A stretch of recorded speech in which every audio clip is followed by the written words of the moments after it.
plateau tibétain isolé à 4500 mètres d'altitude. Ce ne sont pas des humains, mais des robots qui construisent un barrage plus haut qu'un gratte-ciel de 60 étages. Entièrement contrôlés par l'IA, ces machines impriment du béton couche par couche pour créer la plus grande structure imprimée en 3D au monde. Voici la centrale hydroélectrique de Yangqu, en Chine, et elle pourrait révolutionner à jamais le secteur de la construction. Mais comment s'y prennent-ils? Au lieu d'utiliser des méthodes de construction traditionnelles, ils impriment en fait toute la structure comme on imprimerait un jouet en plastique à la maison. Le barrage de Yangqu n'est pas construit dans un environnement d'usine contrôlée. Il est en train d'être érigé sur le plateau tibétain, l'un des environnements de construction les plus hostiles au monde. On parle de températures qui passent d'une chaleur accablante pendant la journée à un froid glacial la nuit, de niveaux d'oxygène si bas que les ouvriers humains auraient du mal à fonctionner, et de conditions météorologiques qui arrêteraient n'importe quel chantier classique pendant des mois. Pourtant, d'une manière ou d'une autre, les ingénieurs chinois ont réussi à faire en sorte que des robots accomplissent ce que des milliers d'ouvriers humains n'auraient pas pu réaliser en toute sécurité ou de manière efficace dans cet environnement. Une fois achevé, ce barrage aura une capacité de 1200 MW et produira environ 4,7 à 5 milliards de kWh par an, soit assez d'électricité pour alimenter environ 5 à 10 millions de foyers urbains chinois moyens, ce qui représente 20 à 40 millions de personnes. Pour mettre cela en perspective, c'est plus que la population totale d'un pays comme la Belgique. Et toute la structure est construite en utilisant ce que les scientifiques appellent la fabrication additive, c'est-à-dire essentiellement l'impression 3D à l'échelle industrielle, mais avec du béton au lieu du plastique. Mais voici la question qui devrait vous faire réfléchir. Si la Chine peut construire un immense barrage hydroélectrique uniquement avec l'IA et des robots, qu'est-ce que cela signifie pour les 75 millions d'ouvriers du bâtiment dans le monde? Et, plus important encore, quel type de méga-projets deviennent possibles lorsque l'on retire les limites humaines de l'équation? La technologie derrière le barrage de Yangqu ressemble à quelque chose tout droit sorti d'un film futuriste, mais elle est en train de se réaliser en ce moment même. Laissez-moi vous expliquer comment on imprime réellement un barrage grâce à l'intelligence artificielle. D'abord, imaginez l'imprimante 3D la plus sophistiquée au monde. Sauf qu'au lieu d'imprimer de petits objets en plastique, elle est conçue pour travailler avec du béton et fonctionne à une échelle équivalente à plusieurs terrains de football. Le système utilise ce que les ingénieurs appellent le contour crafting, c'est-à-dire des bras robotiques capables d'extruder du béton selon des motifs précis, construisant ainsi la structure du barrage couche par couche. Mais c'est là que l'intelligence artificielle devient essentielle. La construction traditionnelle nécessite une prise de décision humaine à chaque étape. Devons-nous couler le béton aujourd'hui ou la météo risque-t-elle de poser problème? Comment ajuster le mélange pour des conditions en haute altitude? Où exactement chaque élément structurel doit-il être placé pour garantir une stabilité maximale? Le système d'IA qui contrôle le barrage de Yangqu prend des milliers de décisions de ce type chaque heure. Il surveille en permanence les conditions météorologiques, la température du béton, l'intégrité structurelle, et il anticipe même les problèmes potentiels avant qu'ils ne surviennent. Imaginez-le comme un ingénieur en chef doté d'une mémoire parfaite et d'une patience infinie, supervisant chaque aspect de la construction en même temps. Les robots eux-mêmes sont de véritables prouesses d'ingénierie. Chaque machine peut fonctionner sans interruption pendant des semaines, affrontant les conditions météorologiques extrêmes du Tibet qui obligeraient des équipes humaines à interrompre le travail pour des raisons de sécurité. Ils sont équipés de capteurs qui fournissent un retour d'informations en temps réel au système central d'IA, créant ainsi un processus de construction plus précis que tout ce que des mains humaines pourraient accomplir. Ce qui rend cela encore plus remarquable, c'est la rapidité. La construction traditionnelle d'un barrage nécessite des années de planification minutieuse, avec des équipes d'ouvriers qui construisent lentement chaque section à la main. Le projet de Yangqu est réalisé en une fraction de ce temps, car le système d'IA peut optimiser chaque aspect du processus simultanément. Le mélange de béton lui-même a été spécialement conçu pour l'impression 3D en haute altitude. Il doit être suffisamment fluide pour s'écouler à travers les bus d'impression, mais assez solide pour supporter son propre poids à mesure qu'il s'élève. Les scientifiques chinois ont passé des années à développer cette formule, la testant dans des conditions simulant l'environnement extrême du Tibet. Vous vous demandez peut-être pourquoi construire ce barrage révolutionnaire dans l'un des endroits les plus difficiles de la planète? La réponse révèle la stratégie à long terme de la Chine, qui va bien au-delà de la simple production d'électricité. Le Tibet se trouve sur ce que les géologues appellent le toit du monde. Le plateau tibétain abrite les sources de certains des fleuves les plus importants d'Asie, des cours d'eau qui fournissent de l'eau douce à près de 2 milliards de personnes à travers la Chine, l'Inde, le Pakistan et l'Asie du Sud-Est. Le contrôle de ces ressources en eau représente un pouvoir stratégique considérable.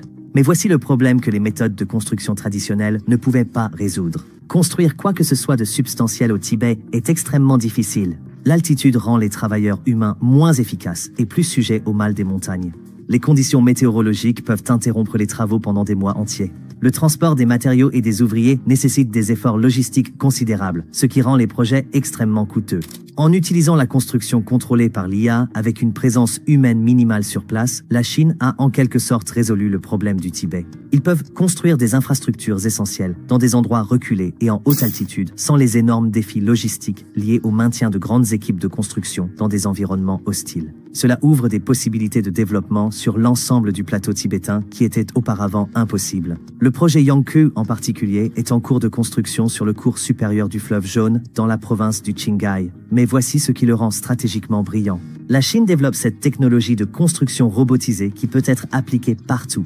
Alors que le barrage de Yangkou démontre cette capacité sur le fleuve Jaune, cette même approche pourrait bientôt être utilisée sur des sites le long du Yarlung Tsangpo et d'autres rivières frontalières stratégiques qui s'écoulent vers les pays voisins.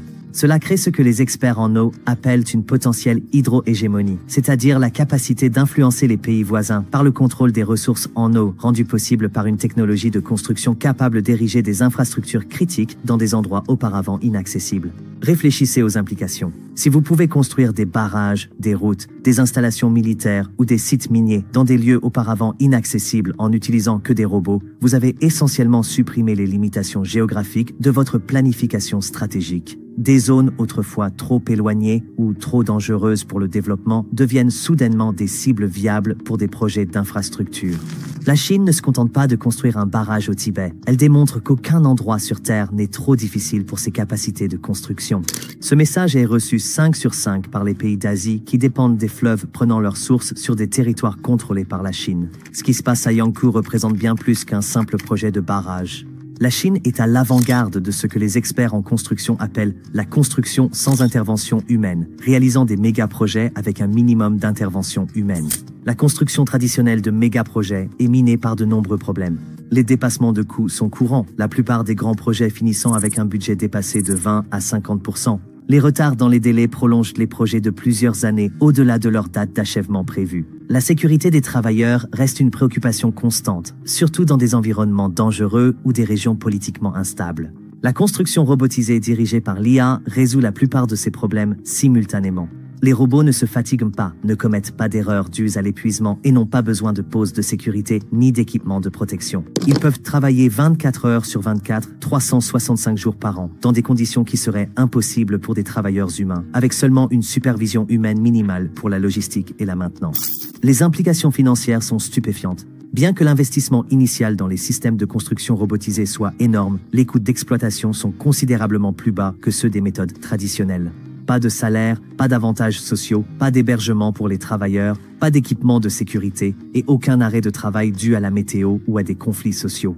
Mais c'est ici que cela devient vraiment intéressant d'un point de vue géopolitique. Les pays disposant de capacités avancées en construction robotisée peuvent bâtir des infrastructures n'importe où dans le monde sans se soucier de la disponibilité de la main-d'œuvre locale, de la stabilité politique ou des conditions de travail. Ils peuvent construire des ports dans des environnements hostiles, tracer des routes à travers des zones de guerre ou développer des installations minières dans des endroits reculés où la présence de travailleurs humains serait impraticable. La Chine applique déjà les leçons tirées de Yangkou à d'autres méga-projets. Ils utilisent des systèmes similaires contrôlés par l'IA pour construire des lignes de train à grande vitesse à travers des terrains montagneux, ériger des îles artificielles en mer de Chine méridionale et développer des projets d'infrastructures à travers l'Afrique et l'Asie dans le cadre de leur initiative, la ceinture et la route. L'avantage concurrentiel que cela crée est énorme. Alors que d'autres pays s'appuient encore sur des méthodes de construction traditionnelles avec toutes leurs limitations et leurs coûts, la Chine peut construire plus vite, à moindre coût et dans des endroits que ses concurrents ne peuvent égaler. Les entreprises de construction du monde entier s'empressent de rattraper leur retard. Les entreprises américaines et européennes investissent des milliards dans la technologie de construction robotisée, mais elles ont des années de retard sur les capacités actuelles de la Chine. Le barrage de Yangkou constitue une preuve de concept que l'approche chinoise fonctionne à l'échelle des méga-projets. Le succès du projet du barrage de Yangkou provoque une onde de choc dans de multiples industries et bouleverse complètement notre façon de concevoir le développement des méga-projets à l'échelle mondiale. Pour les pays en développement, cette technologie représente à la fois une opportunité et une menace. D'un côté, la construction contrôlée par l'IA pourrait enfin rendre le développement des infrastructures abordable dans les régions qui en ont désespérément besoin. Des routes, des ponts, des centrales électriques et des stations d'épuration pourraient être construits rapidement sans nécessiter un grand nombre d'ouvriers qualifiés. Mais il y a un revers plus sombre à considérer. Si la construction par IA devient la norme pour les méga-projets, cela concentre un pouvoir énorme entre les mains des pays qui contrôlent la technologie. Les nations incapables de développer leurs propres capacités de construction robotisée deviennent dépendantes des fournisseurs de technologies pour leurs besoins en infrastructure. La domination de la Chine dans ce domaine signifie qu'elle pourrait potentiellement construire ou refuser de construire des infrastructures critiques pour des pays du monde entier. Cela représente une nouvelle forme de dépendance technologique qui va bien au-delà des relations économiques traditionnelles. Les implications en matière d'emploi sont tout aussi importantes. La construction est l'un des plus grands employeurs au monde, fournissant des emplois à des centaines de millions de personnes à l'échelle mondiale. Si la construction robotisée se généralise, des catégories entières d'emplois dans le secteur pourraient disparaître en quelques décennies. Cependant, de nouveaux types d'emplois émergeront probablement. Il faudra bien que quelqu'un conçoive, programme, entretienne et exploite ces systèmes de construction robotisés. La question est de savoir si les ouvriers du bâtiment déplacé pourront être requalifiés pour ces postes de haute technologie, ou si nous créons un avenir où la construction deviendra un domaine hautement spécialisé, nécessitant une formation technique avancée. D'un point de vue militaire, la capacité à construire rapidement des infrastructures dans des zones hostiles ou reculées modifie le calcul stratégique lors des conflits et des différends territoriaux. Les pays disposant de robots de construction avancés peuvent ériger des installations militaires, des dépôts de ravitaillement ou des structures défensives bien plus rapidement que des adversaires utilisant des méthodes traditionnelles. Le barrage de Yangkou n'est que le début. Les ingénieurs chinois travaillent déjà sur leur prochain projet impossible, une ville entièrement robotisée dans le désert de Gobi, où des systèmes d'IA construiront tout, des gratte-ciel au réseau de métro, sans qu'aucun ouvrier humain ne mette les pieds sur le chantier. Mais voici la question qui devrait vous empêcher de dormir la nuit. Si la Chine peut construire des barrages au Tibet et des villes dans le désert uniquement avec des robots, que se passera-t-il lorsqu'ils orienteront cette technologie vers des applications militaires ? Et plus important encore, quel méga-projet votre pays prépare-t-il qui pourrait nécessiter une technologie que vous ne contrôlez pas? Le nouveau train chinois atteint 1000 km/h, plus rapide que la plupart des avions commerciaux. La technologie derrière cela est incroyable et elle va tout changer dans notre façon de voyager. Cliquez pour découvrir